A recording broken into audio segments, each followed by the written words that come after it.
Hey guys, welcome to Project Metal Music's YouTube channel with your host Elion, and we are here with the brilliant Paul Wright of the band Alchemy Fire. So, Paul, welcome. Evening.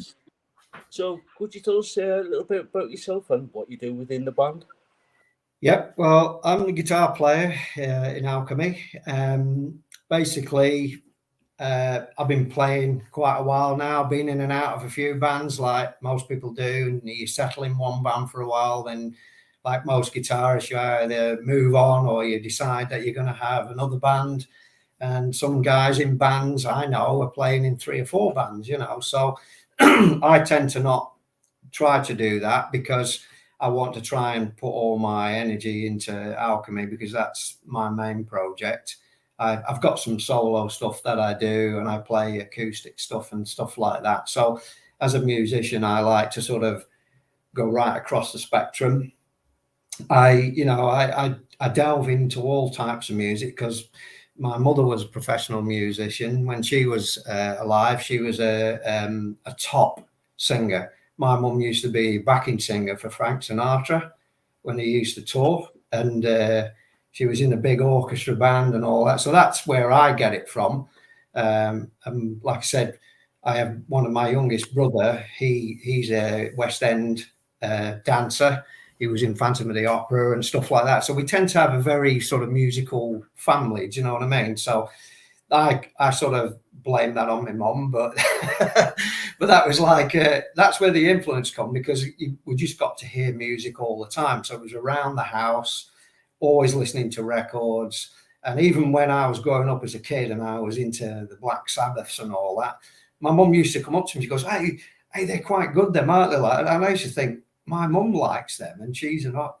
She does all the operatic stuff and all that, the big band stuff where it's all high end, sort of big jazzy type stuff. And she still liked them. And I thought, well, these guys must be pretty good if she likes all that. And she goes, because my mum used to say to me, she goes, yeah, they've got that hook, haven't they? And they've got that sort of thing like that. And I'm thinking, should I like them? And if she likes them, so you go, as your kid, you're a bit of a rebel, aren't you? And you want to go, no, I want something that's nobody. So that sort of got me into it because when I was a kid, you see, I was brought up in Australia. I went to school in Australia, and while I was over there, we tend to get a lot of the American radio, and it was always being hit with all the rock music all the time. And so and my first band I ever went to see. When I was about, 13, 14, I went to see Slade open up for Black Sabbath. It's like Slade. And it was like, yeah, but they were the first band I ever saw walk on stage, And then a bit later on, when I used to get away from school, what we used to say in Australia, wag school, because I remember AC/DC having a big concert downtown and it was free. This is when I was in Australia, so we nicked off school and we went there, and while they were setting up, we're watching AC/DC set up, and then this is before AC/DC became really, really big, and we were watching and we thought, these guys are great, they're going to be really big, and we didn't realise how big at the time, but that sort of then set the loose of like that, right, that's what I want to do. I want to get into that really live, heavy sound, and that I have, since then, I've never looked back. I've always just gone, yep, as long as it's loud and heavy, I'm into it. And that's how I love it, and it's stayed with me through my entire life, really. I mean, don't get me wrong, I do like all different types of genre of music. But as long as to me, being a guitarist, I always like the guitars loud and heavy and in your face. And that's, I'm like, that'll do me. And I'm happy, so that's my sort of track record of how I got into it. It was my mum's influence, but then once that took over and I got to hear these bands, it sort of hooked me, and it got the hooks in. That was it. I was hooked forever.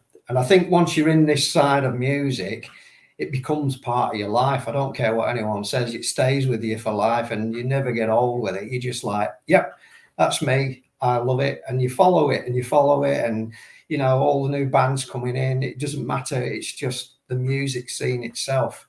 It's just a great place to be. It is for me anyway. That's my excuse. So let's get into what we're here for today, which is sort of like a tech talk. Yep. Um, let's start with there's some questions. Just before we went live, we were showing us like a couple of guitars. Sure. Um, what sort of guitars are you actually using? Like Right. whether it be writing, recording, playing on stage, being in Okay. the rehearsal rooms type of thing. Yep. Sure. Well, what I'll do is I'll grab my main, what I call my main guitar. It's just Yep. out of reach. Here it is. Just pulling it over now. This is my. I've had this guitar 20 odd years now. Now this is an Ibanez. You'll see by the name at the front there, if I can get it in front of the camera. It's a Prestige, and the colour is on there. I don't know if you can catch it. It's like a see-through purple. Yeah. I use the EMG pickups on it, and it's my tool of destruction, if you want to call it that. It's heavy, but when I first bought it, it had its own Ibanez pickups in, an Ibanez trem. Now this one here, I've had that taken out. It's now got a Floyd Rose on it, but I had the EMGs put in, which is my choice of pickup, and I had the Floyd Rose put in, and it's played 100 times better. It's just my personal choice. I mean, there's lots of different setups out there, but the Alchemy Fire album was wrote mainly on this guitar. This was the main one. Even when I went to America, when I hooked up with Tom, the drummer over there, I took this guitar on the plane with me. And when you're going through customs with a guitar, you get some funny looks, I tell you. So I went there, and he went, "Oh, aren't you putting that in the hold?" And I went, "No, this is coming in the locker above me." And they're all going, "Oh, you can't do that." And I went in. I said, "Well, I am. I'm taking it. It's not leaving my side." And I took it with me, stuck it in the locker above, and no one said a word, you know. And the air hostess, "Oh, thank you. Yeah, I'll put it in for you," and all that. And it was great, you know. So this came and travelled with me to the States. We went and did all the scratch tracks in America with it, and then I continued back in the UK when we were retracking some stuff. And this came in the studio again with I have another guitar, which is, if I'll pull it towards you, I'll show you. This is the one I was showing you earlier on, which your viewers might be interested in, is like when you were saying about how to do tech repairs on it. This is my, this came in the studio. This is my little cheapy one. This is a Epiphone, Zach Wild model. And when I picked this up in the shop, like I was saying to you before, I tried a hell of a load of Les Pauls out there, 4.5, 5 grand, and I didn't feel anything for them. And then I said I wanted something with, you know, with a bit more output on it and bigger pickups. And this happened to be in the back room. I said, let's have a play of that. And it only cost me £450, so that's cheap, you know. And I went in and I picked this up, and as soon as I played it, it was like, wow, that's great. So I had it set up properly with a guitar luthier around the corner for me. There was a couple of little bits on it, bit of fret buzzing. I had a new nut fitted on the top because it was slipping slightly. And apart from that, this guitar is good to go, and it's as good, if not better, than most Les Pauls I've played. You know, and these two were the main two guitars that did the Alchemy Fire album. And in the meantime, this is my other stuff. I've purchased. This is my newest edition. This is my new 7-string, my ESP, and this guitar used to belong to the guitarist out of Sonica Arctica, the Finnish progressive metal band.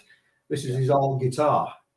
So I bought it, happened to be in a shop in Manchester, and I was toying around with the idea, and I thought, I'm going to get a 7-string at some time. So when I went down, because I bought another one, I'll show you this one in a minute. This is my other ESP.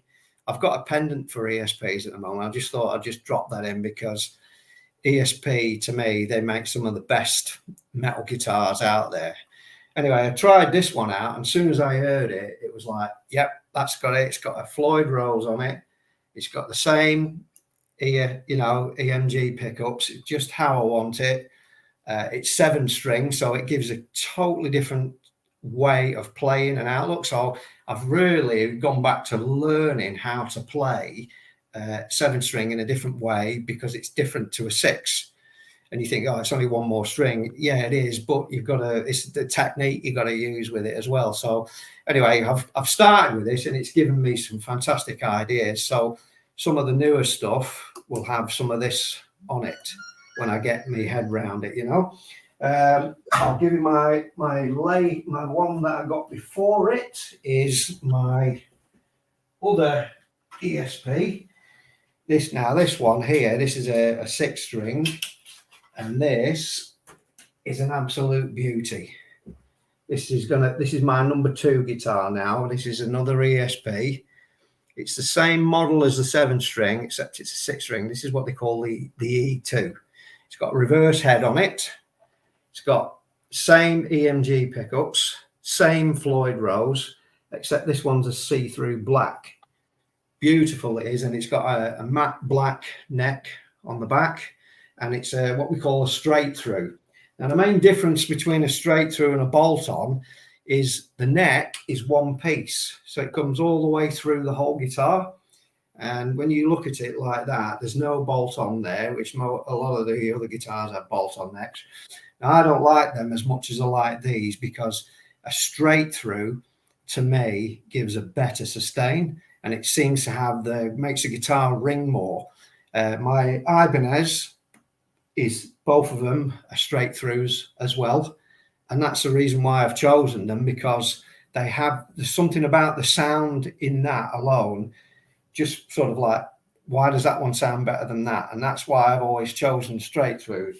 Now at the moment, next week, I've got a couple of more guitars in my bedroom, but I'm trading them in. I've got a Jackson with a reverse head, and I've got another Epiphone, another black one, but I'm dumping them because I'm going for another ESP Les Paul, a red and black one.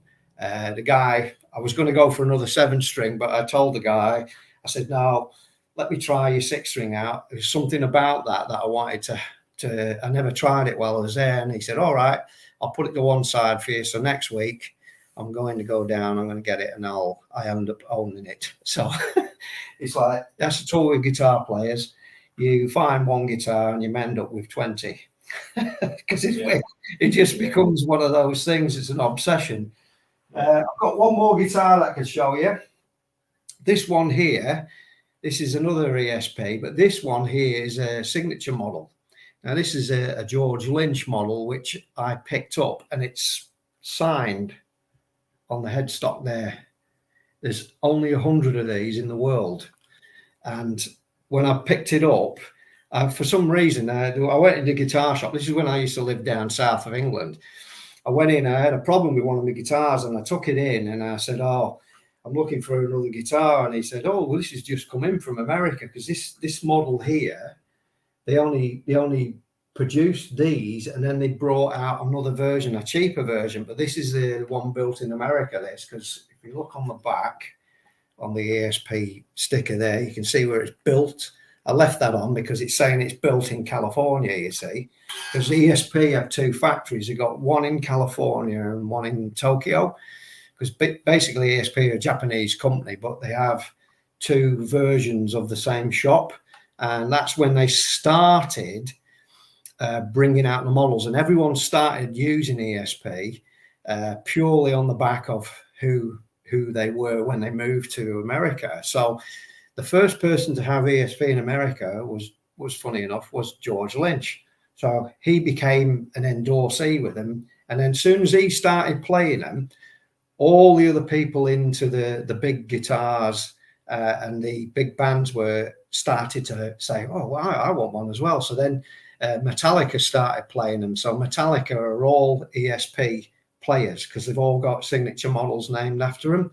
And then you got all the other bands who were around that particular time were saying, well, if he's playing them, I want one. So they just expanded because the big stars started using them, and then they just blew up. They were massive. All of a sudden, they came from nowhere, and now they're one of the biggest guitar manufacturers in the world, ESP.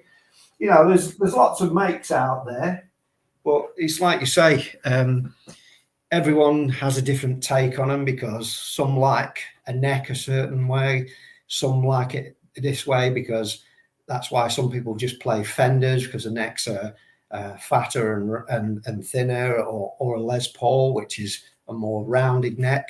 And it's all to do with your hand shape and what suits you. So you might pick up 3 or 4 guitars and think, I'd hate that one, that one's okay, that one's brilliant, I want that one. And that is purely down to you, what size hand you are, what sort of, you know, how it feels comfortable with you, because it's your personal choice. I mean, I've tended to stick to these, what we call the Strat shape ones. And I have got, like I said, a Les Paul, and I'm getting another one. But they're sort of always been down my route, because early days, I've had every shape, every, you know, Explorers, BC Riches, you name them. I've had them all, Flying V's. You know, you tend to go through the motions with guitars, because it's what suits you at the flavor at the time of year, and you think, oh yeah, I'll have one of them, and then you get bored with it and you say, oh no, I'll change that now. That's what people are like. Guitarists, we're fickle. We choose one for one and then go, oh no, I don't like that anymore, I'm going to go for something else. So that's why we tend to have loads of them. You know, some people keep them, but me, I don't. I tend to go through them and go, no, I'm done with that one now, I want to move on. So it's kind of weird. Yeah, I was just talking about the necks. Yeah. Now you've got a couple of guitars there, or that are sort of like a run through, like goes all the way to basically one piece. Yes. And there's ones with like the bolt. It's been the neck's been bolted onto the body, the main Yep. body. Yeah. Does the one with the bolt on give a bit more flex? Yeah, well, you see, I remember I watched a video the other day, how it was actually from Leo Fender, who invented, obviously, Fender guitars. And there was a guy interviewing, he said, well, why did Fender become so popular? And he said, well, the reason why Fender became popular is when they were going through guitars and they didn't know how to set necks up as good as what they do today with all the machinery, he came up with the idea, well, if that neck's no good, let's give them another one. So they could bolt the neck on and off quite quickly, whereas the Gibsons, the Les Pauls and all that, they're all glued on, you see. So they were stuck, whereas Fender could say, all right, we'll undo this, you can have another neck. And so there's 2 different angles of it. And then obviously the third option, which is what I've just shown you, is the through neck. It's all one piece. And they glue some bits together to make the rest of the body up, but basically it's one piece, you see, whereas the Gibson has a glued on neck and the Fender has a bolt on neck. So they were looking at it from different angles, and there's different connotations from both. So some do, you know, like Fender have probably got stuff out now where they do through necks, because I haven't seen any Fenders, because I've not been a big fan of them. I had a couple of Fenders years and years and years ago, but I never really got on with them. I was more of a Gibson man than a Fender, and you tend to be like that. But the other guitars I have are more Fender shape, even though they're not Fenders, because it's just the shape of the guitar. Whereas if you pick up a Flying V or an Explorer, they're completely opposite shapes. Or some of these, like BC Rich, when they used to have a Warlock, which is what they used to play in sort of like Motley Crue and stuff like that. You know, they used to have all those weird shaped things. And it's just, you know, it's just a taste thing with guitars, but a neck is a personal thing. You know, I mean, you can choose any guitar you like. If it's got a fantastic neck, you know, stick with it, you know, because like everyone doesn't have the same hand size. So you might want something that's a smaller neck, like my Ibanez neck, my one I've got over there, my main guitar, that's got a slightly smaller neck than, say, my very first ESP, because the neck's a lot wider on that. And on the 7-string, that's really wide. So that's why I'm saying it's a different technique. So if you put my 6-string next to my 7-string, you've got something like that thickness difference, and you think, wow, and you've got to really open your hand up harder to get that width on your net and get used to it. So that's why it becomes more of a different technique with it, because you find a lot of guys who play 7 and 8 string guitars, they don't play a lot of chords. It's usually a tap on or a run, because the neck and the size of the neck probably doesn't demand it as much as what you can get away with on a 6 string.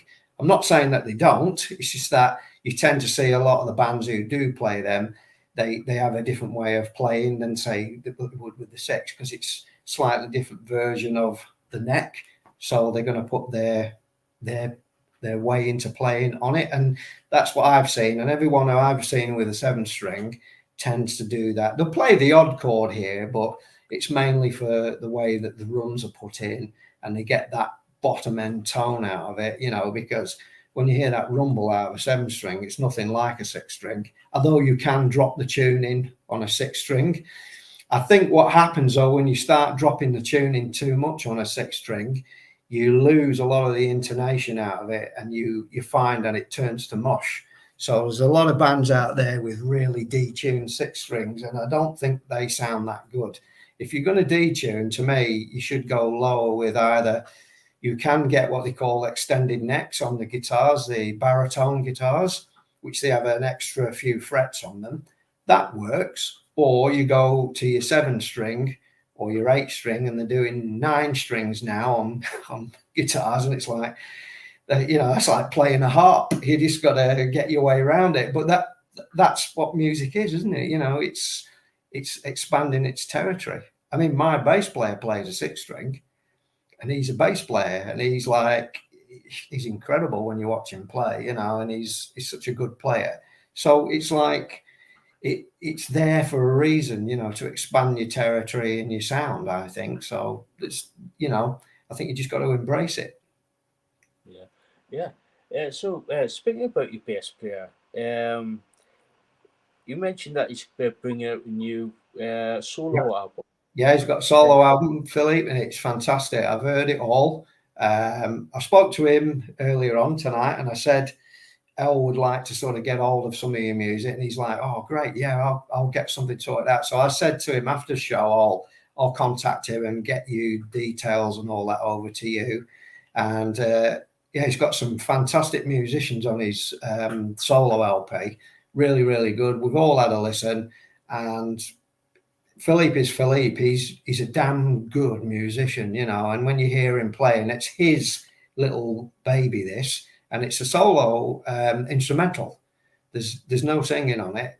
And I said it's a shame, because I had chatted to him the other day, and I said, Philippe, you need to sing, because he's got a great voice. You want to hear my bass player sing? He can sing. He's got a fantastic voice. So I said, right, no excuse. This next album, when we're out there with it, you're singing. You're going to be doing some stuff, even if it's just backing, because my vocalist Dave is always saying to him, I could do with a bit of help here, guys, So this time we've got new members in the band. Neil, the keyboard player. Neil does backing vocals. So I think we're going to have a different approach on this new album, because you're going to have more musicians who've got more ability and more of a say. So I think it's going to help expand what we're intending to do with this, because you've got a better setup, because Felipe and Neil came into the band setup after the album was out. It's a shame, really, because we could have really, if we'd have had them early days, then we might have even had a slightly different sound. I'm not saying we would have changed the sound with the guitar wise, because I've made no excuses here. It's always going to be guitar heavy, because that is the way I've always wrote.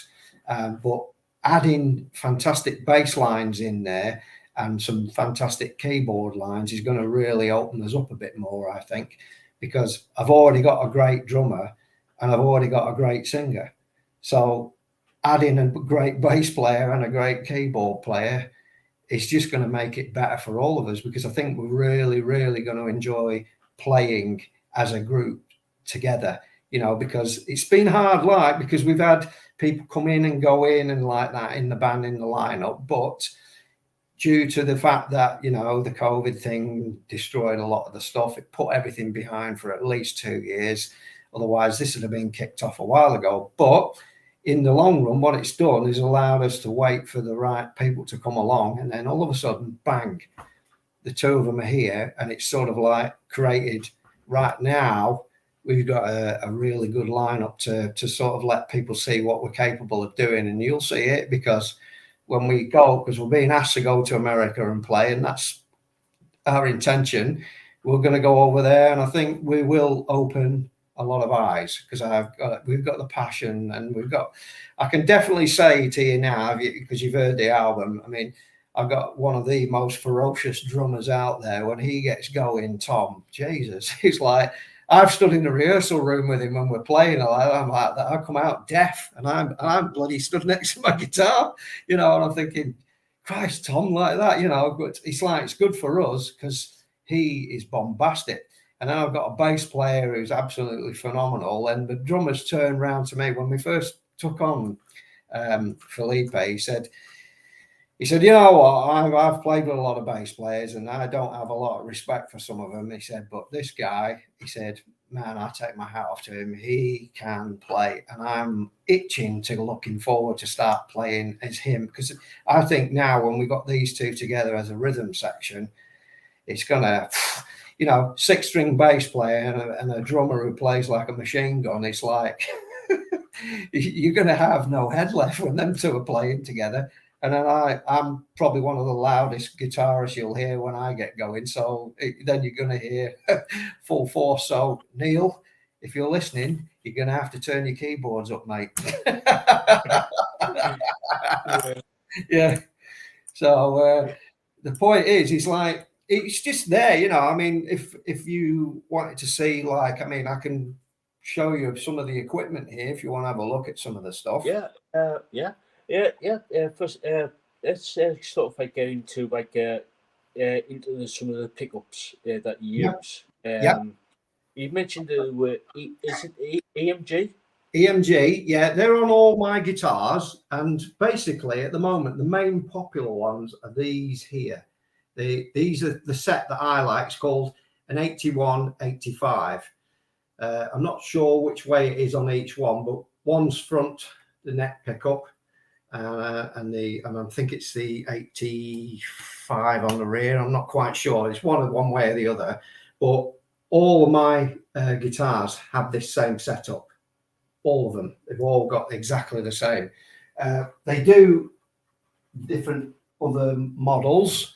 Some of them have got different casings on them, so they don't look like the black ones. You can buy them with chrome casings. So, like, for instance, if you bought a Les Paul and you didn't want anyone to know that you've got EMGs in it, because Gibson don't do it, full stop. You would buy a set of EMGs and put a chrome pickup on it, the top, and it looks like a normal Les Paul pickup.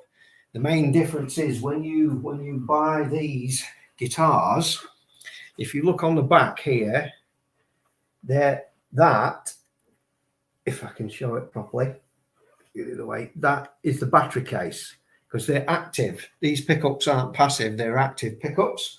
So all active pickups have a battery compartment inside the guitar. You know, they don't last forever, so after a few hours, obviously you've got to change the batteries over and put new ones in to keep them, because they're more aggressive when they're active.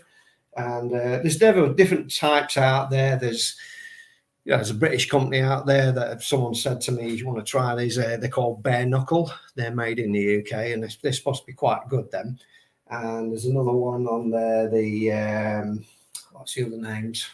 Can't think of the top of my head, but there's quite a few brands out there that, you know, they've all got their own. That's it, Fishman Fluence. They've got their version. That's another type of them Fishman Fluence. I've got them in my Jackson in there, but they're slightly different. They're nice, but what they do is they're a bit more what I would call accurate, whereas the EMGs, to me, they're more open. They tend to have this more open sound, whereas the Fluence pickups. They're still heavy, but they're what I call a tighter sound. So they tend to be. The difference is the way I'm explaining it. The Fluence pickups are like that, where the EMG, if we go that way, open up more. So they've got I call it a bigger sound. You know, and everyone's to their own taste, but that's my preference with them, because with the equipment I'm using, that was the first thing I did when I got my my Ibanez over there. That's the first pickup I put in it, because I wanted to get that totally different sound, take it completely away from what the Ibanez really sounded like. And I changed the sound of the guitar completely altogether. It never sounded like that. And I've played in studios and rehearsal rooms when other bands were playing, and they had, you know, what I would call the more traditional heavy metal guitar.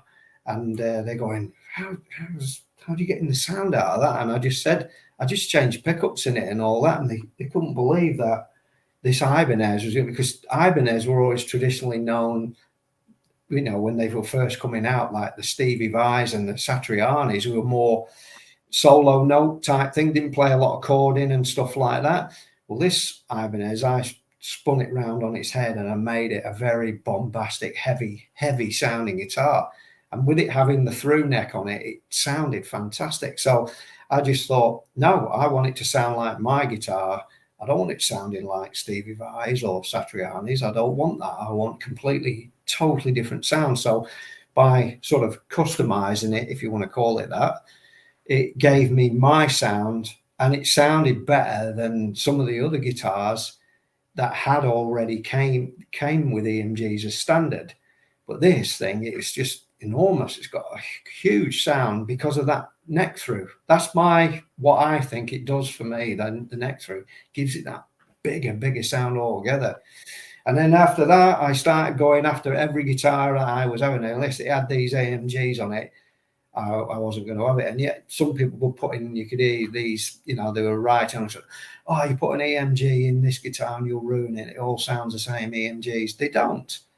You got different wood, different playing style, you know, and everyone's different. If you do that and you bring in your own personnel to it, you get your own sound. And then, you know, it's just that for some reason, the EMG suited me better than the others. You know, I mean, I've got other guitars with other pickups in, and I took them out as well. And I thought, no, I'm not having them. That George Lynch guitar of mine, he came with his own pickups in. I ripped them out because they sounded crap after having the EMGs, and I've put EMGs in that, and it sounds 100 times better than what it originally did.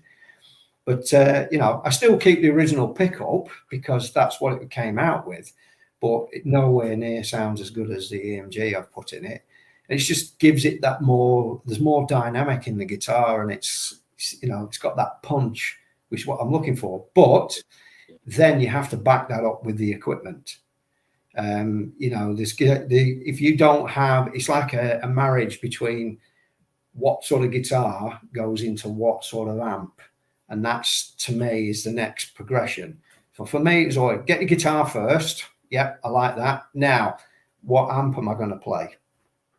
And I've got several amps here, so I can walk you through them all. Yeah. Now, I'm going to go with the Beast, as I call it. Okay. Now, this amp I'm going to show you now is, when I first bought this in the UK, there's only 4 of these in the whole of the UK. Because the guy said, when you're buying this, he says, Jesus, what do you want one of these for? You're playing Wembley Stadium or something? Because it's the loudest amp you will ever hear. And what it is, I'll take this down and I'll show you now. And let me just pull that out the way so I can get that. Can you see that equipment on there? Yes, I can. Yeah. Well, that bottom piece there, that's a Mesa Boogie rectifier. Okay, so that there is your power amp, and that there is the preamp. It's split into 2, so there are 2 units in a rack, so it's 4 units high, and it weighs a ton. All together in there, there's something like 24 valves. So it's massive on valves. Okay, so that is the rectifier, which then goes through that Mesa Boogie cab. Now that's a stereo 4x12. Now that means I can split that into two separate sounds and drive the whole 200 watts through there if I want to, but there's no need because it's that loud. I only use one side of it, so I only use 100 watts. Now, when I used to play live with the other amp I was using with it, I used to, and there's a over here, I can't know if you can see these here. Can you see these? Yeah. Yeah. Well, I used to use that Rocktron or this one here. That's a Digitech. I know it's a bit awkward with this, me showing you this like that, but I could splice that in two, or I could use this. This is my head. This is my PV XXX.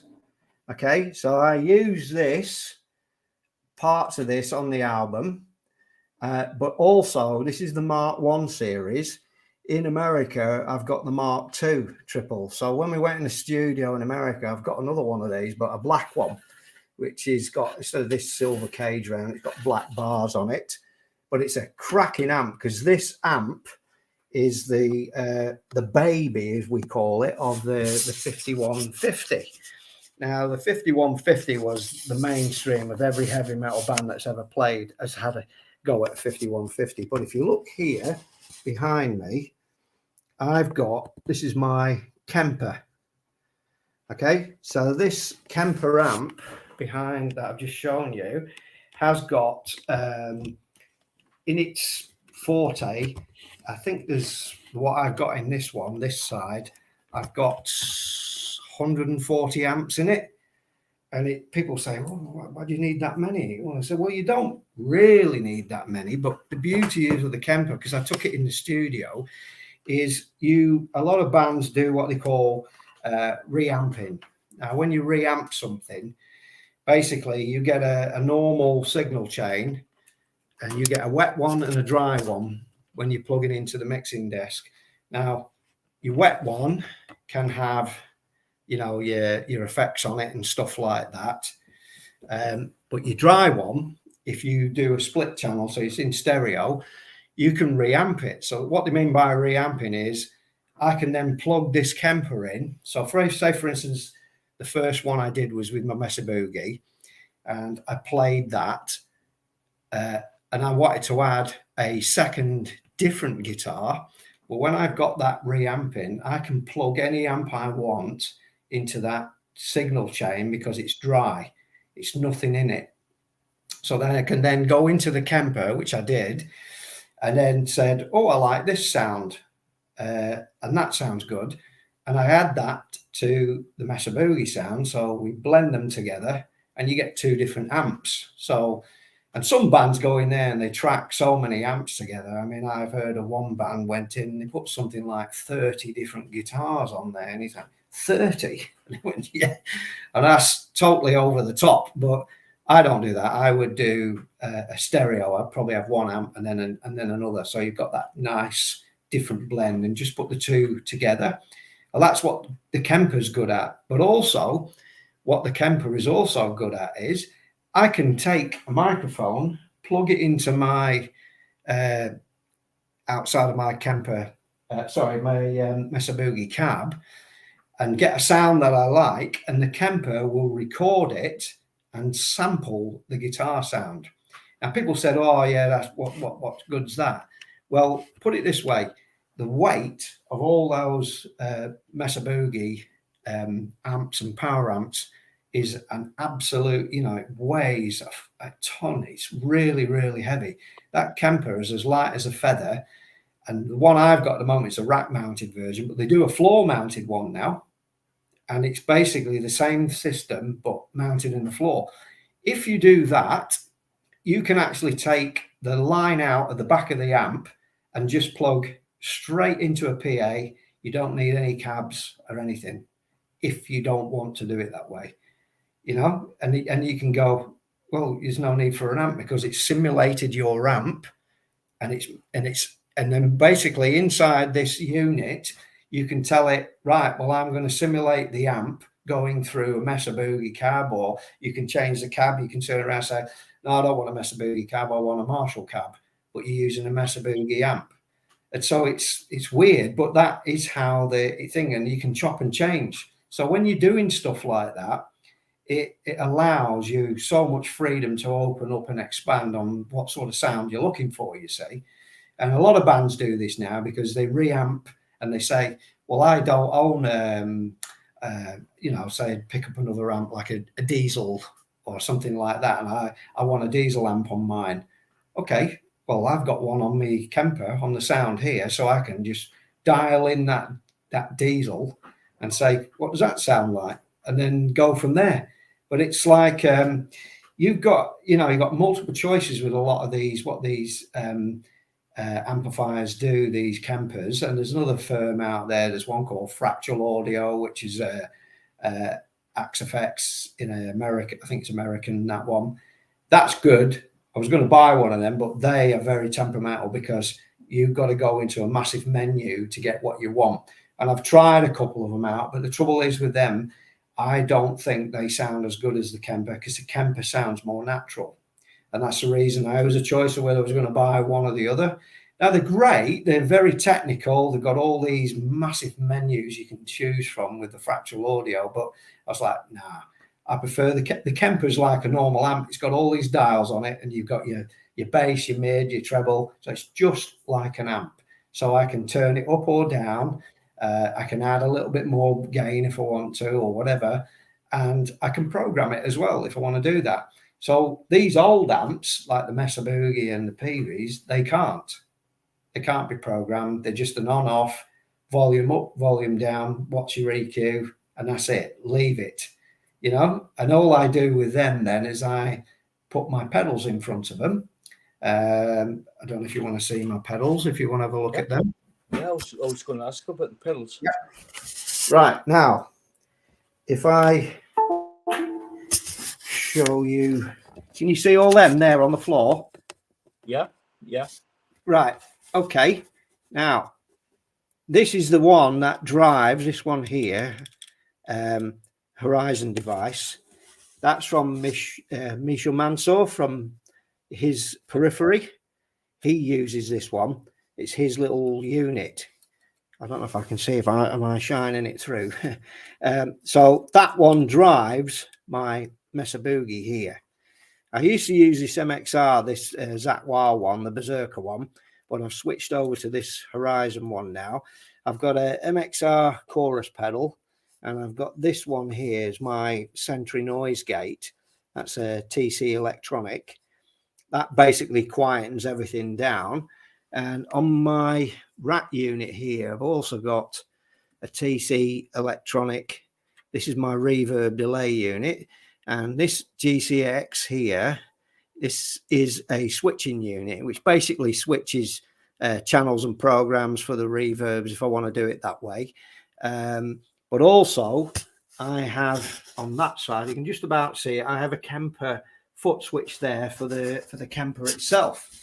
But I've got loads and loads and loads of other pedals that I use, because I can give you like an idea. This one here, this is a digital DI, not digital, this is DI. This is basically a DI setup, which was originally invented for microphones, but Sansamp then got onto the guitar trail and said, oh, well, we can do that with guitars and basses. So when I'm putting, I know I've got a bass player now, but when I write my songs, I put bass on as well. I use this to give me a better bass sound, because it's good for EQing. So a bass player could just plug into this, plug into the main desk, and don't need an amp if you're a bass player. This does it for you. It's like some of these pedals they're built like that, see? And then I have a traditional, which I put on my pedal board later. I've got the Morley Wah Wah pedal. That's I've yet to put that on yet, because it's I took it off, I had it on, then I took it off, and then I put it back on, and I've taken it off. So I tend to go through phases with the Wah Wah pedal. It's like 1 minute I like it, next minute I don't. So it is what it is with a pedal like that. You know, you've got to choose what you're looking at. Then when I'm doing all this, I go through. I don't know if you can see that this unit here. Yeah. This is my interface. It's a Steinberg. It's for Cubase. Okay, so I go through that into my other laptop here because I've got all my programs on here. I've got a drum program there.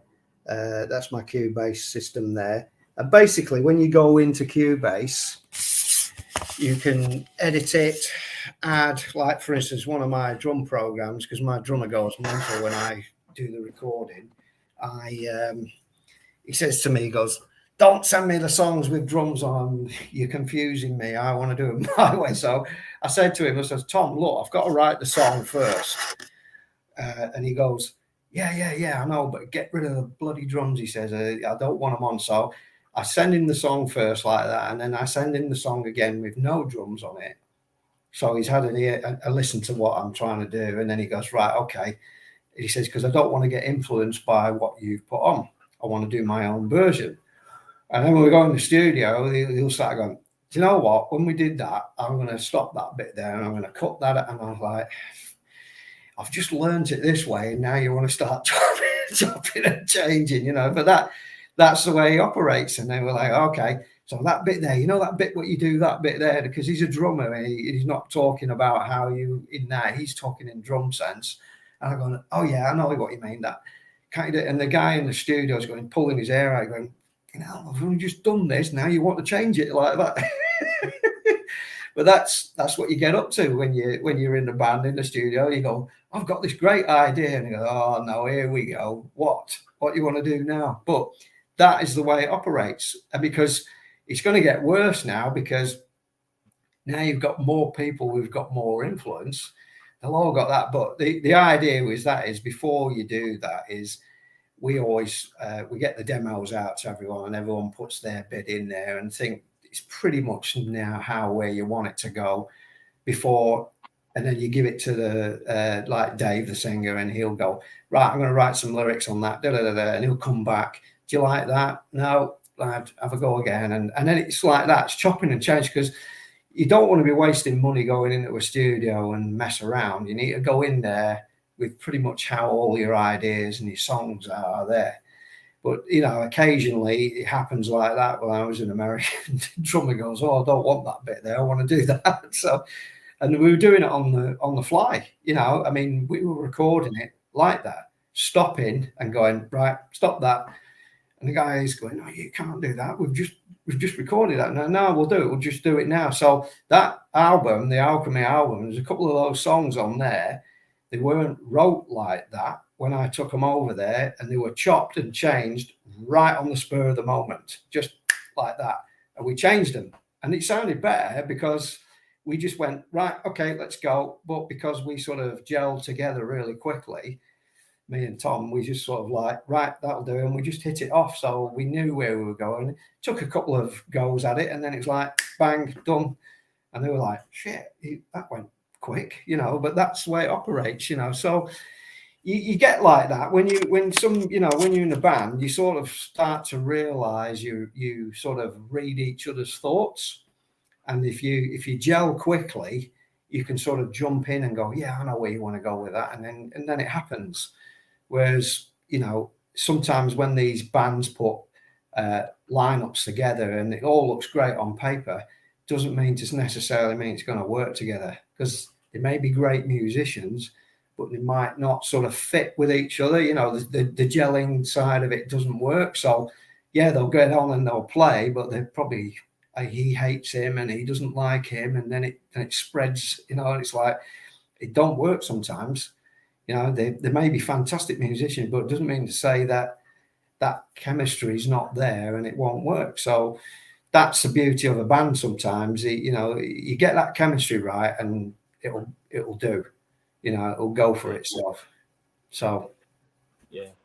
We've got a comment here from Mr. Pro Keys. I believe it's Neil. He Yeah. says, "Yes, I can turn up the keyboards." So again, yes, He I said, can turn up the keyboards. Yes, yes, yes. That's Neil. Yeah, he's cool with that because you know, when he come down, like, and I was showing him all the gear when he first got on board with the band. He's going, oh yeah, that's going to be loud like that. I said, yeah. I said, you'll have to match it, you know, get in there because I've made it like when we were first kicking off. Originally, we were going to go as a two guitar band, you know, so it was going to be just two guitars and bass and drums and all that. But the drummer Tom says, why don't we try it and throw some keys in there just to give us a little bit of an angle to it? And if we want to get a second guitar player later, we can do. I went, okay, that's fine. So at the moment, we progressed down the route of throwing the keys in there and working with that. And then maybe later on down the line, maybe putting a second guitar player in. But at the moment, the keys and the guitar seem to work well. So that's why I want to play sort of off and work it like that. So the keyboard player is almost like a second guitarist in a way. He's putting his bit in there, fills out the sound really well. Plus, I think with keyboards as well, it can give you some unexpected touches there that really, really work. You know, like if you're going to bring in an intro or you're bringing in an outro or a middle where you might want to bring it down a bit, that's where the keys come into their own then. Or you can do the same with a guitar. You can drop in some quiet pieces and interchange. And it depends on what you're looking for and what you want to do, you know. But I think every instrument has its own bit. Like we did a video, well, it wasn't me, it's Felipe, the bass player, he did a video the other day. He was doing one of the songs and he says, this is what you should have done on the album like that. And he's playing where I'm doing some tapping. And he says, I'll do the tapping as well. And he did it. And it sounds absolutely brilliant. And I said, shit, if you'd have been around when we were doing the album, that would have gone on perfect. But he says, well, live, I'm going to do it like that. So, you know, already the improvements are coming through just by the new guys coming in and putting their bit in. Because I think doing it that way, that sort of gives everyone an opportunity to say, well, I've got an idea, I want to throw that in, and he wants an idea. And it will only add, you're going to keep the song like it is, but it's going to get better in other areas, if you see what I mean. So I think we will, and I'm going to hold my hand up here, we're going to surprise a few bands when they see us live, because I said before, got great rhythm section. I've got a really, really good singer who, front man, fantastic, out there, audience grabs them like that. And I think the rest of us will all, me and Neil, work together and that'll be it. We'll be rocking and rolling and we're doing our bit. So, you know, and I think if we do it like that, I think you'll see a bit of a tour de force with this lineup, because we will not be sitting back and taking any prisoners. I'll tell you that now. So we've got that sort of bit between our teeth. I'm looking forward to going to America and getting out there and playing our stuff over there, because record labels turned to us and said, you know, we want you over here first. So that's what we're doing. We're going to go to the States first. And then the ideal thing for us would be to play in Europe. And I'd love to throw in a few dates in the UK as well, because that's our home territory. So we've got to get things planned out, but we've got to go and do what the label's asking for us first. So that's our trip to the States first. So I'm looking forward to that and get that ball rolling, and then we'll go from there, you know. Yeah, I was going to ask about the what the band's going to be doing over in the States. Are you going to be a good few gigs, a Well, few top concerts? yeah. Well, what we were talking to the label, because there's when the label's launched, it's launched like several bands together, and we're one of the lineup. When the promo CD came out with all the bands who were on it, they've some of the bands have been hitting onto the label and saying, look, you've got all these great bands here, we should be promoting all this. And Lothar, our the guy who owns the record label, he's got his own band as well. And Lother is a great guitar player in his own right. He's really good. And he said, okay, I'm getting this coming at me from a few angles. So, I'm going to do this, because he got in touch with us and said, hope you boys are all right for playing over later on in the year. And we said, yeah. He said, because I said to him, are you doing some showcasing? And he went, that's one of the main things that we're going to do, is we're going to showcase all the bands in one hit. So if you were doing that and putting on a showcase like that, you've got 10 bands. So we're not just going to fly over to America for one show and that's it. There's other things afoot over there. So I think we'll be doing a few shows, because over there, I mean, there is from last year when Lother himself played a few of these festivals, there was stuff like I know there was some in LA and some in Texas. So I think we're going to go over there, at least, the way I look at it, a minimum of at least a week or so, and we'll probably get in the rehearsal room together for a week, get ourselves in there, iron out all the cobwebs, and then go play. So we're looking minimum of a fortnight, I would say, in the States alone. And then I've already asked him about doing Europe, and he said, yeah. His last thing he did when he came over here, he played 4 countries. He did like a mini tour, and they tell you Germany, Austria, Holland, and I think Belgium was 4 countries that they did. And they only played like two or three gigs in each one, but they did a 10-day thing. And I said, well, if you're doing that, then we need to do the UK as well. And I'm sure we could put together like 3 or 4 venues where we could get our act together, and then put a couple of bands on with us, because some of our stablemate bands are from Europe itself. One of our stablemate bands is a band called Diggeth, and they're playing with Mammoth next week. They're on with them, so that's a good gig for them to play. So they've played some decent slots, them boys, and there's one of the bands we could do something with. We're friends with one of the big bands on our label, a band called Carbellion. They've got their album out as well, and we like those boys, and they're a typical old biker band. They get in there, give it nice and heavy, and I think we could do some stuff with them. So there's lots of openings that they're looking at, and I don't want to say anything that I don't know anything about until what the label wants, but I've got an inclination that's roughly the idea of what they're looking at the moment. So if everything's true to word, then I think the way it's going, I think probably looking late August, maybe September. That's what we're being sort of told is the time factor. Because he said the biggest problem is getting hold of the visas for everyone. That's the problem. It's not playing over there. I think it's the visa thing, So that means to say, because there is a couple. I think there's I know Diggeth from Holland, and there's another band. They're either German or Swiss on the label. So there's about three or 4 bands from Europe, including ourselves. We call ourselves a European USA band, and then the other guys on the label are all American bands. So because it's American label, and then we would possibly do it that way. Like I said, do USA first, and then Europe that way. And I'm sure if we can get ourselves to talk to a few people, that we would be then doing some UK stuff with it, if we can throw that in the mix, to make a real go of it, sort of thing. So I think something, if we were talking, like I said, the 8 to 10 days in Europe, and then maybe a few days in the UK, that to me makes sense, to put like a sort of like a mini tour together.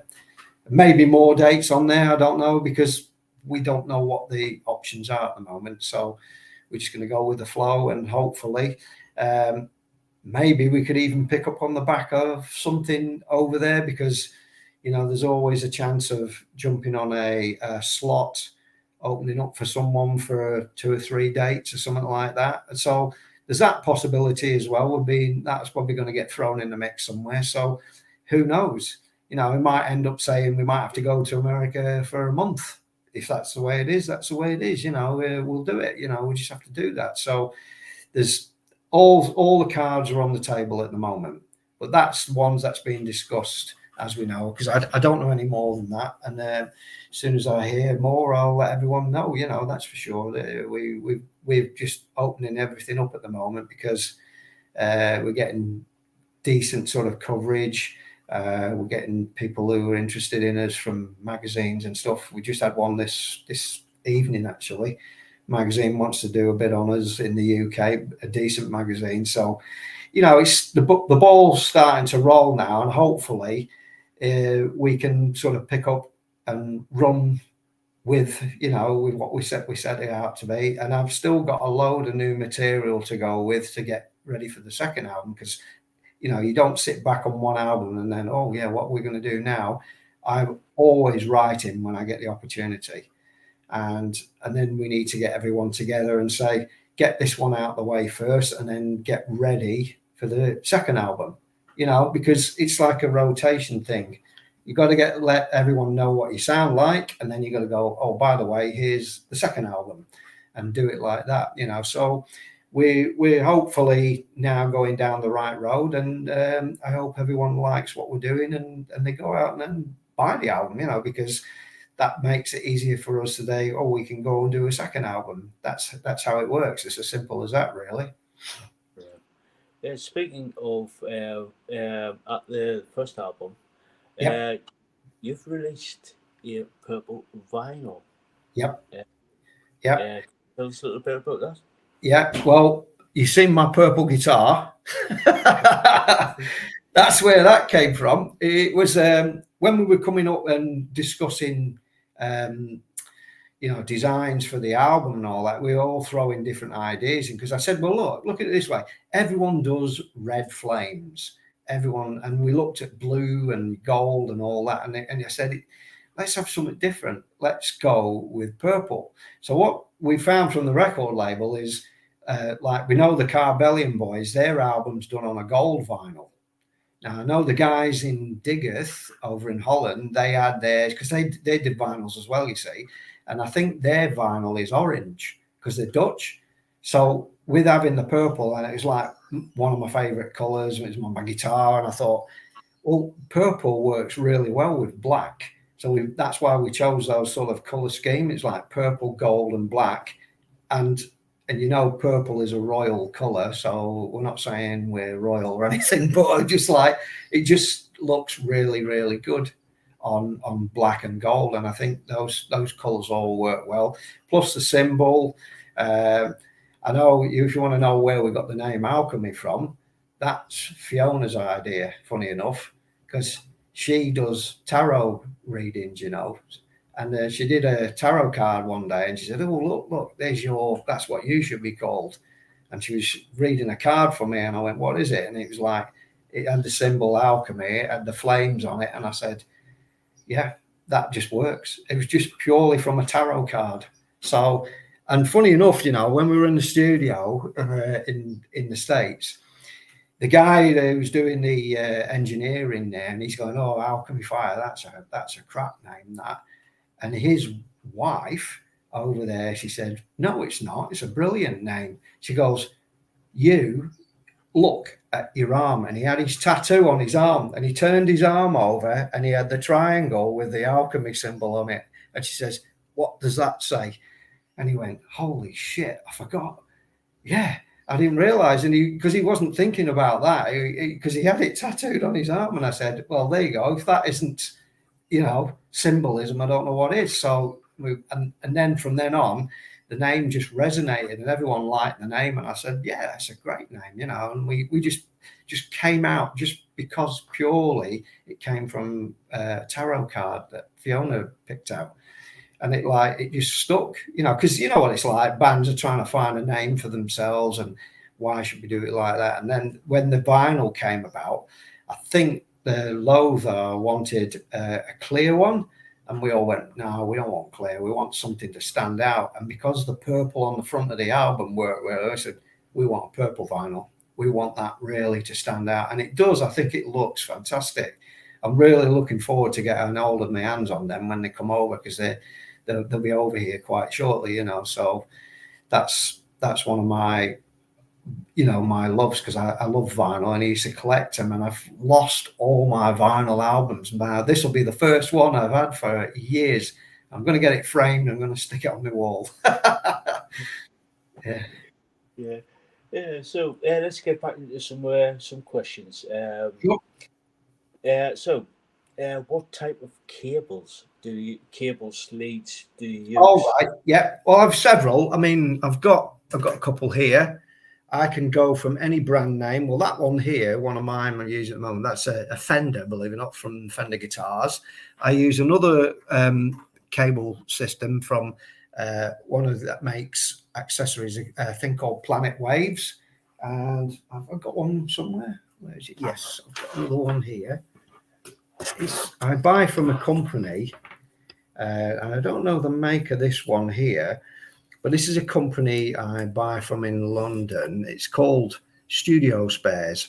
And all they do is they make all the equipment for recording studios and stuff like that. So it's good quality, and you pay a little bit more for premium. But once you log into the site, you can basically get anything you want, from a mixing desk to a full-blown touring PA system if you want it, lighting rigs, they do everything.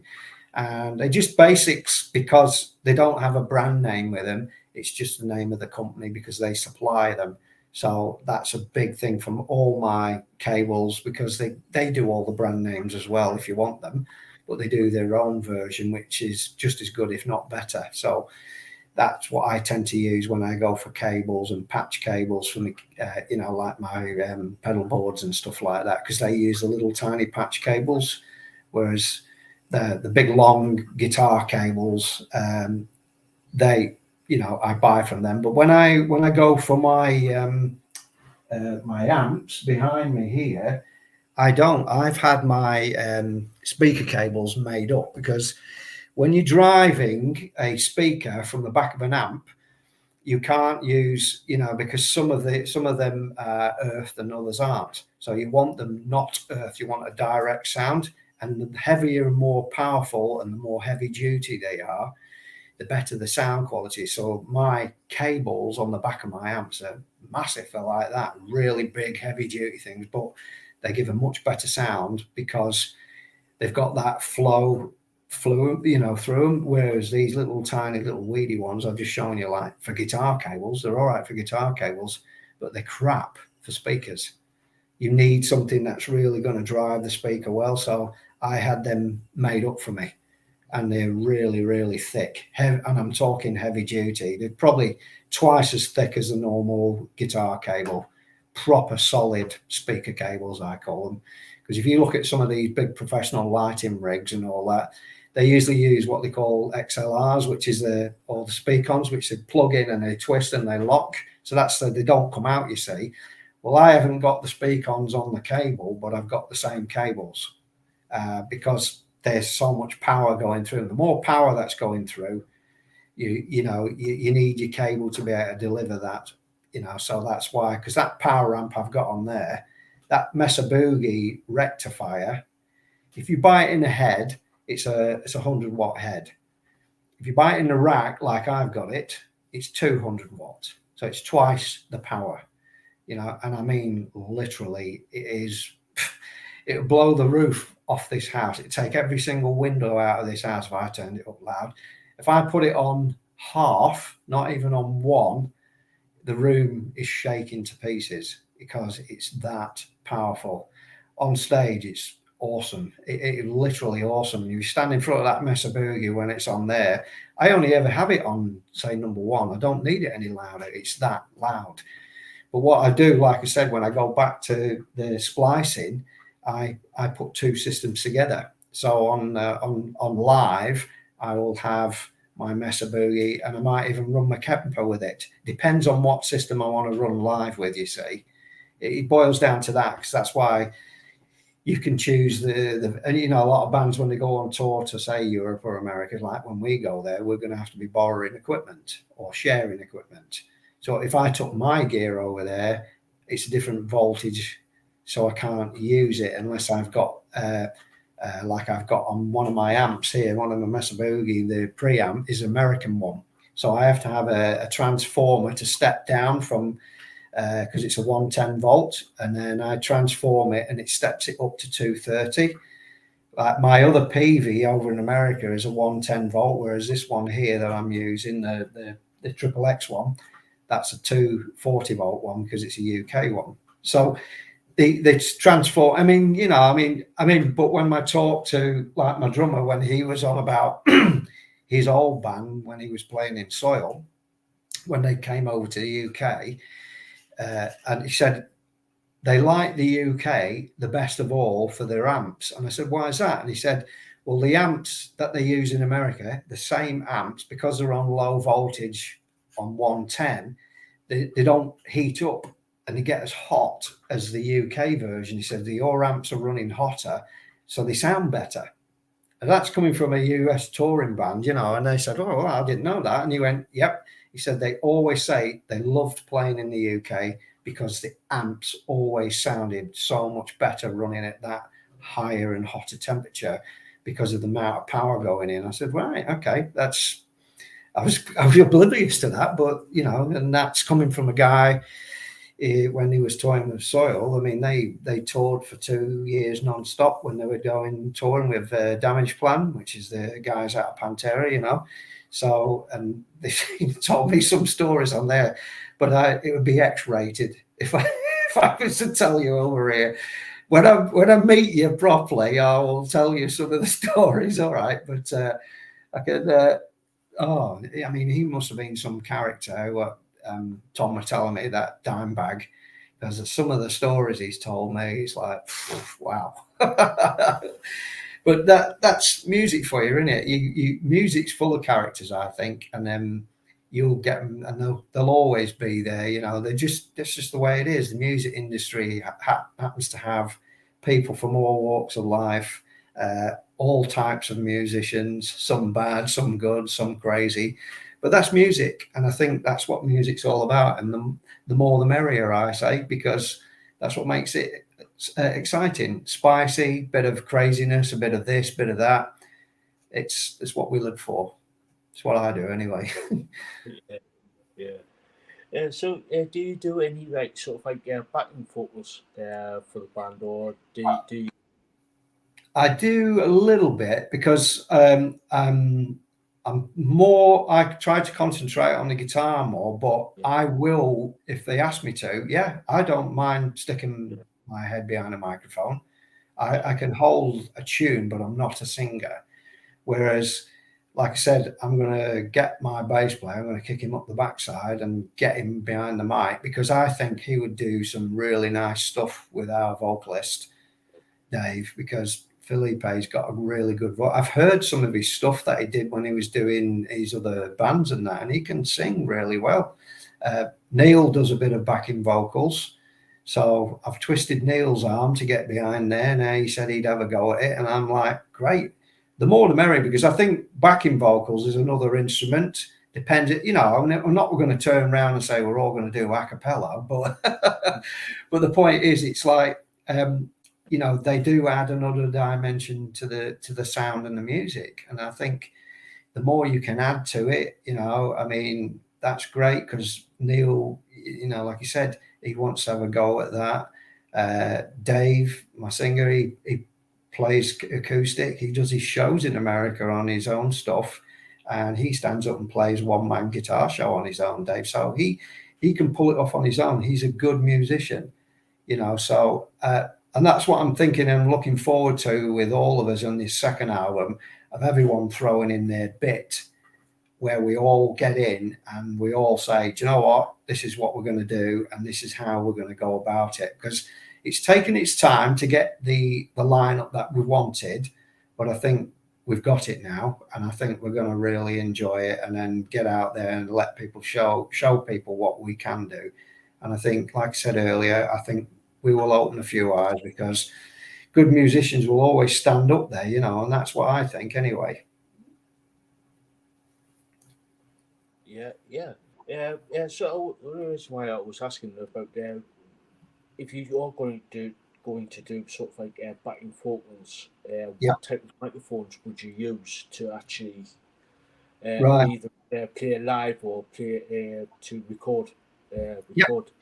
Well, most people use, and I've actually got. I don't know if mine's knocking around here somewhere. I've got one of the mics I use here. I use the old Shure SM57, which is the main staple diet of most rock bands out there, because you can kick them around, throw them all over the place, and they'll still come back for more, because it's usually a good live microphone. But for studio, lots of bands are using a lot of different types of condenser mics, and you can pay a lot of money for a condenser mic. You know, you've got Node, Node, they're good. You've got Rode, that's another version, R-O-D-E. Sennheiser, I've got a Sennheiser mic here. So they're all different brands and all different types. But the Rode and the Node and all those type of things, to me, they're more studio microphones. Like the Sennheisers and the Shure mics, they're mainstream. You'll find a lot of the guys, especially singers now, like to have radio mics, don't want to lead on it, so they can go around and do what they want to do with it. Though I think Sennheiser were the first to bring out the radio transistor mic, so they sort of led the way, and everybody else has obviously copied them and they've got their own version out there. But you know, they're good microphones, and anyone who uses, they do all the earbuds now. Your Sennheisers are good for that. So if you want in-ear monitoring instead of the monitor at the front. But the trouble is, I find with these in-ear ones, the buds, if you get a problem and it gets too loud, and you imagine plugging your ears like that, it can become muddy. So what a lot of guys do, and I'm probably going to have to try this myself, is put one earbud in, just the one, and use the monitors at the front. And then you usually get a good balance between the two. Whereas a lot of singers who don't want that, they want to cut out all that, they'll put the two in their ear and they're happy to have the band in there and just them coming through it. Well, you find a lot of musicians are like, you know, I want to stick, because some of the guys don't like them at all. They just want their monitors at the front, so they get that natural sound.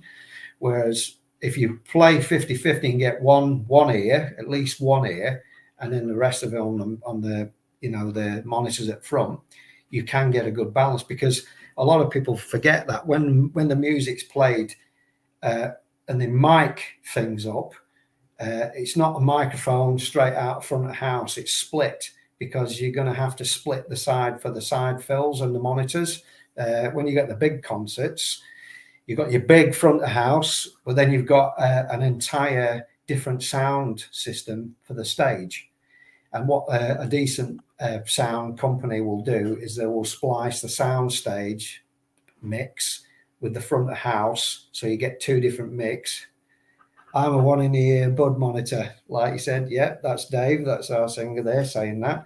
So it's like when you get that two blend of mix here, you get that really good sound, because you've got a mixture of both great sound on stage, if you can get a good side fill engineer and a front of house guy. Because there's an old saying in this music industry, you know, a front of house guy, he can ruin a band if he doesn't know what he's doing. But if you get a really, really good guy, he can make a band sound absolutely $1 million.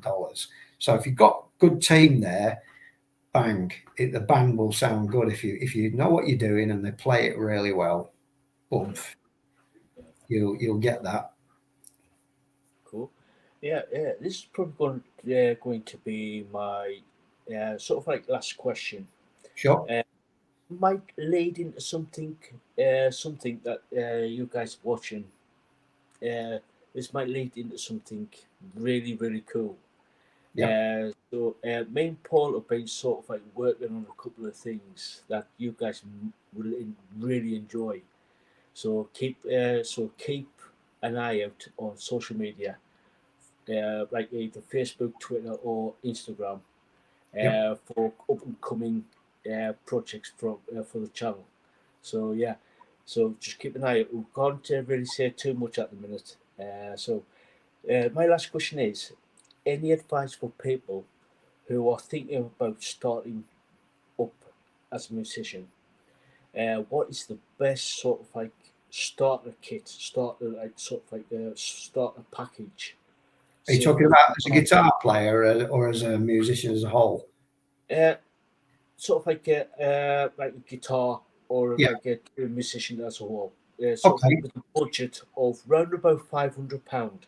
All right. Yeah. There's lots of if you go into a lot of these like guitar shops now, and they do them online. You can see them. You can type in the guitar shop if you want to know itself. Like there's a guitar shop not far from me here in Birmingham called Guitar. They're one of the big ones now. And if you go on their website, they have guitar packages. So they'll sell you a guitar, they'll sell you an amp, and you will have probably like a lead, guitar lead, and a strap to go with it. So if you're a young, say 10, 12-year kid who wants to say, oh, Dad, I want to learn to play guitar and all that, he could go in and go, well, how much is all this going to cost me? But they will throw in like a package and you can pick them up for as little as £200.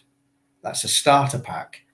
Now, like I said, if I go back to the very beginning of the show when I was saying, to me, I think a good starting point for any kid who wants to learn guitar, if he wants to learn the sound rather than just smash out loud noises and think, oh yeah, that sounds great, it's a good routing to learn to play a little bit of acoustic, because then you learn how to pick up different chords and you can hear what you're playing. Whereas electric guitar, if you try and play those chords and it's on distortion, it won't sound anything like you saying, oh, I'm trying to learn this song by this band like that. Well, if you haven't got that grounding or that baseline where you're going to learn what chords are and what they do and what they, how you progress into progressions and stuff like that, you won't know where to start. So, but if you can pick up an acoustic and go, I'll show you 3 chords, you can bang them out like that, and you go, oh, that sounds like this song by the Beatles, or blah blah blah blah blah blah blah blah, or whatever. Because I remember this is a true story. There's a band who came on, and it was on the TV, and they did a show, right? And they said, we can play 4 chords, and I'll play you all the latest top 100 hits that have ever been in history with these 4 chords. And they had a keyboard player, guitarist, bass player, drummer, and they went in and they did all the songs, everything, even like something like Journey, Don't Stop Believing, ding ding ding ding ding ding ding ding, and he went in and it's the same chord progression, and he went into a Beatles number, and then he went into something else, he went into Metallica, and they were bouncing around all these songs, and he said these are the same 4 chords. It's how you put them together, or how you progress them, and how you make them sound. You can reverse them, you can add this to them, you can take that away from them, but basically it's the same 4 chords. And so what they were saying is, if you learn a bit of grounding, this is my way of looking at it, with a bit of acoustic, and then you say, right, yeah, I've got an understanding there, then you go onto an electric and you start to think, because electric stuff you can simplify. Like, for instance, if I pick up a guitar like this and you were playing like a D chord, like up there, I don't know if you can hear that. Right, now if you play that on acoustic, you'll still get that same sound. But then if you're going into a bar chord, which is there, it's still sounding the same, but it hasn't got the tone of playing, because you're playing more strings, you see. So what you're trying to do is you're trying to say to somebody, when you get an electric guitar, you're basically working around almost like a shortcut. Whereas the acoustic shows you the proper structure of how the chords should be played. But the electric guitar can get that same sound, but by cutting it down a bit, if you see what I mean. It's almost like saying, oh yeah, I can get that same sound, but I don't have to do that, I can do this. Yes, but it's showing you, basically, I look at it this way, that's showing you the correct way, and then you're sort of hybriding it onto the electric, because that's why electric guitars are fast, because you can play them a lot quicker and you're still going to achieve that similar sort of sound that you're looking for. But then you're once you learn it that way, you become your own version of what you want to be, because you've learned that way. you've changed it over onto electric and become, yeah, I can get both. And so some guitarists out there are good at hybriding them together, and that's why they can drop from being, you know, I'll play it really heavy and then I'll drop down into a nice mellow bit, and they'll start picking because they've learned that on the acoustic and they transfer that to the electric, you know, and so that adds another flavor to the guitar, to the sound, to the song, or whatever you're going to do. So to me, I always say acoustic first to learn it, and then the electric to basically advance it, if you see what I mean. Yeah. So yeah, no, that's good advice. That's good, really good advice. So yeah. Oh, one final question. One final question. Sort of like this, is sort of like Leighton. This is something like we've been discussing. Sort of like about maintenance of guitars. Yeah. I know some people it's like they're thinking, I've just bought this £200 guitar Yeah. and I've got the money to sort of like do maintenance on it. How can I sort of like how would you actually sort of like say to people like how would you sort of like repair and maintain that guitar? Okay. Well, if I go back to this one here, like I said, when I first bought this, even though it was a cheaper guitar, it had a couple of issues with it. It was, like I said, I put it up against the Les Paul and it played much better. It was a tenth of the price of a Les Paul. Now, Les Pauls, what I tried out were about 4 or 5 grand, and I paid 450 quid for this, simply because the pickups in it were what I was after, because they're EMGs. And it had a bit of a fret buzz on it, and it had the nut on the top, this nut here, was worn a bit. So it was losing tuning quite a lot. So you can't do much about that unless you take it to a guitar luthier, which is what I did. I got a guy down the road from me. He put a new nut on it and he dressed the frets because some of the frets were worn. Now, if the frets are worn, you can't do that. You need a guitar luthier to do that. So what he charged me for that, setting it up, put a new nut, dress the frets, charged me £100. And that guitar now plays like a dream. It is absolute, and it's a cheap guitar, and it's better than any Les Paul I've played so far. I'll tell you that, like I said to you earlier, I've played and I've owned quite a few Les Pauls, and I'm buying another one, not one of these, but another one, an ESP, next week. That'll be my latest model that's coming in. But, you know, I mean, everyone has their own personal choice, but if you're going to do maintenance on them, thing is, a lot of stuff like these, if action is too low or too high, with guitars like this, they have to be adjusted at the back of the bridge here. Now that needs, unless you are good at it, you need a luthier or some type of expert to get involved in that, because if you start twiddling around with that, taking the action up and down, you will, you know, you'll take your guitar way out of tune. When you've got something like a Floyd Rose, like I've shown you on some of my early guitars, they are a specialist item because they balance, they go both ways like that. But when you're doing Floyd Roses, because they lock the strings down at the top of the neck, right? You see, when you've got the neck here, it's locked in. It has a special locking nut, whereas these guitars don't. These are just open. So if you have, like, for instance, I'll just take this fret thing off. If we go, let's get that around. There's nothing stopping that, whereas the Floyd Rose has a locking nut right here. They're bolted on. If I show you that in a second, it locks the string so they can't go out of tune here. So you have to tune on a Floyd Rose down here. Okay, you don't tune at the top because the locking nut basically does away with all that. It takes them out of the way.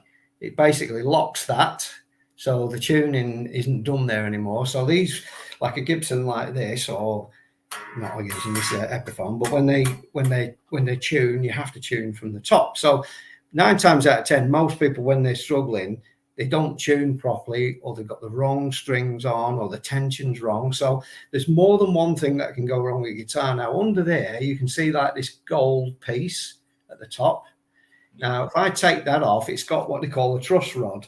A truss rod runs all the way up through the neck. The truss rod goes right the way through. It's a rod. Now, when you are good at guitar louvering, the truss rod takes the neck and it goes either that way or that way.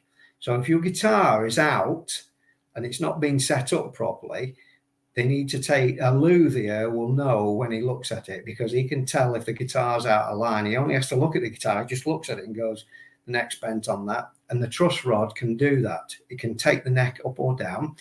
And then the next setting is done at the back here when they start messing around with the bridge and the saddles.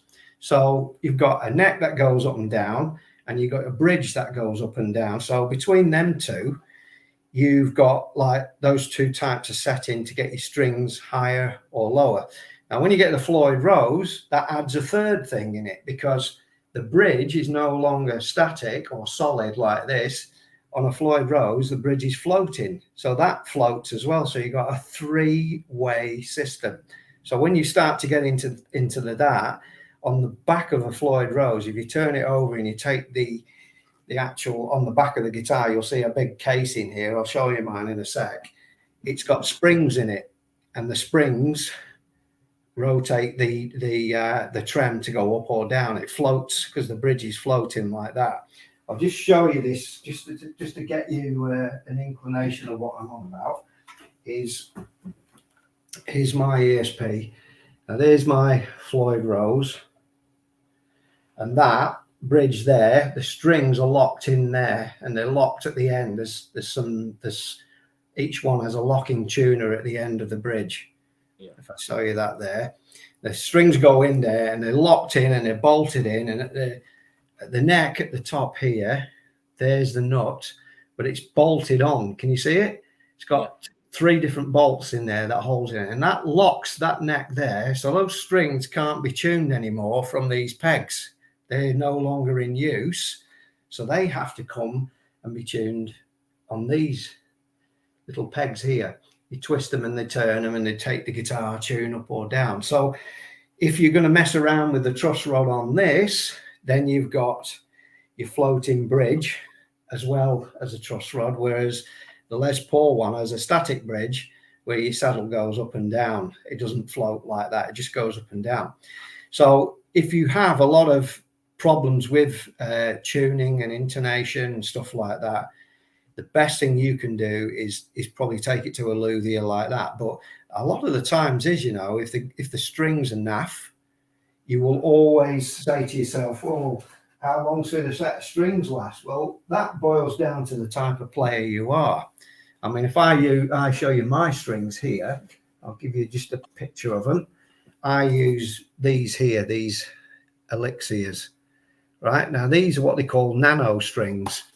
What they are is they're coated and they last 3-4 times the length or time of a normal string. So if I put a normal set of strings on my guitar, I'm heavy-handed. I'm a heavy player. They will last 4 hours and then they basically start to die. So, you know, if I was to play a couple of gigs, that'd be it. They're dead.